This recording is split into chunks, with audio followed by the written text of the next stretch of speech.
Pemirsa galah wengi nepat ring pakeling warsa anyar genah miwah fasilitas umum fasum ketahnyane karauhin akeh pengunjung beda kadi ring lapangan puputan Badung miwah ring patung catur muka.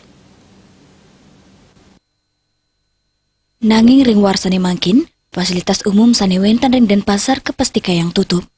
Perindikan inucap ketugesang oleh Wali Kota Denpasar IGN Jayanegara, dane mausang rau mangkin pai ketandane Kantun Anut ring Imendagri nomor 66 tahun 2021, tani memargi kantos tanggal 4 Januari. Liana nasa punika Bali pacang kedadosang genang laksanang presidensi G20, tani patut moliang urat yang samian angge. Lianan punika indik kasus Omikron taler kauningin sayan ngelimbak mejantan muatang penincapan usaha, turasa waspada. Pai ketandane taler medalang uger-uger indik penutupan gena umum, sani ketah nangiang pupulan krama, rada seng gena wisata wanta kuatesin 7,5%. Pai ketandane pacang laksana yang seselah majeng ring makata UPD, mio forkom pindah keliling ring gena-gena strategis ring kota Denpasar, utamanya ring Galawengi, pakeling warsa anyar.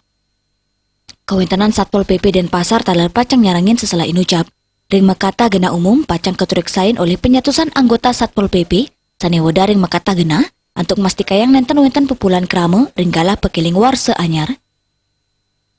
Asmara Putra Bali Pos Nguningayang.